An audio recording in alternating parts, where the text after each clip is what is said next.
ചന്ദ്രോത്ത് ചന്ദ്രനെ അറിയത്തില്ലെന്നോ? എടാ 7 മണി തൊട്ട് 10 മണി വരെ പ്രൈം ടൈം ചന്ദ്രോത്ത് ചന്ദ്രന്റെ കയ്യിലാ. അതറിയാമോ? ഇദ്ദേഹം പുറത്തോട്ട് ഇറങ്ങി കഴിഞ്ഞാൽ കാക്ക വളയും നടക്ക് പെണ്ണുങ്ങൾ വളയും. അവന്റെ വല്ല നെയ്യപ്പം വല്ല നെയ്യപ്പോ അതല്ല പറഞ്ഞത്. സാറിന്റെ ഏറ്റവും ഹിറ്റായ ഒരു സീരിയൽ അറിയാമോ? അമ്മായി വെച്ച അവിയൽ.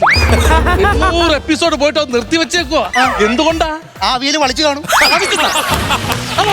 പറഞ്ഞത് അതിന്റെ 2ാം ഭാഗം എടുക്കാൻ വേണ്ടി അത് ഡയറക്ടറും പ്രൊഡ്യൂസറും കൂടെ ചർച്ച ചെയ്തപ്പോഴത്തേക്ക് സാറും നായികയും കൂടെ മൂന്നാറിൽ 3 മാസം റൂം എടുത്ത് ഭയങ്കര ചർച്ചയായിരുന്നു.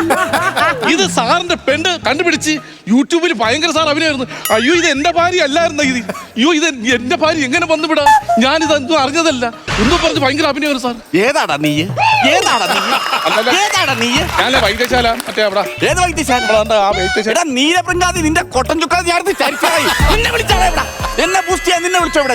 നിന്നെ വിളിച്ചോ? ഞാനൊരു കാര്യം പറഞ്ഞോണ്ടിരിക്കുമ്പോ മര്യാദക്ക് എനിക്ക് നഷ്ടപരിഹാരം. സുഹൃത്തെ, ഞാൻ നിങ്ങളുടെ സീരിയലൊന്നും കാണാറില്ല. പിന്നെ ഭാര്യ കാണും. അയ്യോ, ഭാര്യയിലെ കാമുകനല്ലേ ഞാൻ? അപ്പൊ നീയാണോ എന്റെ ഭാര്യ എടുത്തിട്ട് കോളിംഗ് ബെല്ല് കണക്കിന് ഉമ്മ വിളിച്ചോണ്ടിരിക്കുന്നവൻ? അതല്ലെന്ന്, ഭാര്യ സീരിയലിലെ കാമുകനല്ലേ ഞാൻ? കാമുകൻ അട്ടുമാറി പുട്ട് തിന്നവൻ എന്ന് പറഞ്ഞ സീരിയലിൽ 8 കുറ്റി പുട്ടും തിന്നിട്ട് ഞാൻ ശ്വാസം വിടാതെ ഒരു ഡയലോഗ് ഉണ്ട്, അറിയോ? എന്തുകൊണ്ടാ? വിശന്നിട്ടായിരിക്കും. വിശന്നിട്ടാ? എടാ ആവണക്കണ്ണെ പൊക്കോളാം. വിശന്നിട്ടാണെന്നോ? ആ ഡയലോഗ് നാട്ടിപ്പാട്ടാന്ന്. ആ ഡയലോഗ് നാട്ടിപ്പാട്ടാ. നിങ്ങൾക്ക് അറിയോ എന്റെ വീട്ടിലെ അവസ്ഥ? പിണങ്ങിയിരുന്ന അമ്മാവന് വന്നത് 4 കുട്ട താറാമുട്ടായിട്ട് എന്റെ വീട്ടിൽ വന്നിരിക്കുന്നു. അതിന്റെ ആവശ്യം എന്താ? ഇത്രയും താറാമുട്ട കാര്യം എന്താ? എനിക്കതിന്റെ ആവശ്യം എന്തോ? അല്ല നല്ലതല്ലേ? നല്ലതല്ലെങ്കിൽ നീ വാരത്തിനല്ല. നല്ലതല്ലേ? അല്ല, ഞാനൊരു കാര്യം പറയുവാണ്. ഈ സമയത്ത് ഇങ്ങോട്ട് ക്ലിനിക്കിലോട്ട് രോഗികൾ വരുന്ന ടൈമാണ്. ഈ സമയത്ത് നിങ്ങൾ ഈ ഫ്ലെക്സിന്റെ പേര് പറഞ്ഞിട്ട് ഇവിടെ നിന്നിട്ട് ബഹളം ഉണ്ടാക്കരുത്. അതുകൊണ്ട് ഇറങ്ങി പോടാ.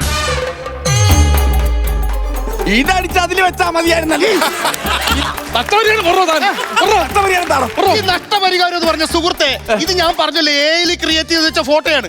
ഇപ്പൊ ഒരാളുടെ മുഖച്ചായുള്ള 7 പേരുണ്ട്.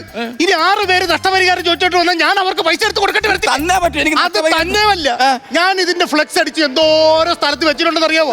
ഈ സ്ഥലങ്ങളിലെല്ലാം ചെന്ന് അത് കീറിക്കളയെന്ന് പറഞ്ഞാൽ അത് എനിക്കെന്തും മാത്രം കാശുണ്ടാക്കാൻ നഷ്ടം ഉണ്ടാക്കുന്ന കാര്യമാണ്. പിന്നെ എന്ത് ചെയ്യാൻ പറ്റും? ഞാനങ്ങ് തമിഴ്നാട്ടിലും ഇതിന്റെ ഒരു ക്ലിനിക്ക് തുടങ്ങാൻ ആരംഭിച്ചിരിക്കുകയാണ്.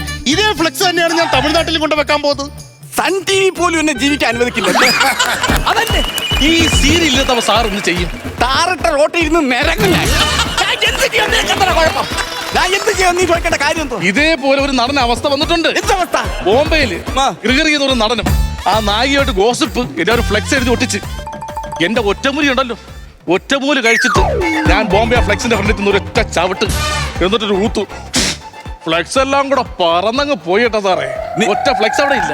നിന്റെ അരിഷ്ടത്തിന്റെ പേര് ബാലയ്യ എന്നാണ്. അരിഷ്ടത്തിന്റെ പേര് ബാലയ്യ എന്നാണ്. നിന്റെ ഊത്ത് കഥ കൊണ്ട് ഇപ്പൊ ഇവിടെ നിന്ന് പൊക്കോളാം. ഊത്ത് കഥ. മര്യാദക്ക് സാർ നഷ്ടപരിഹാരം തരണം.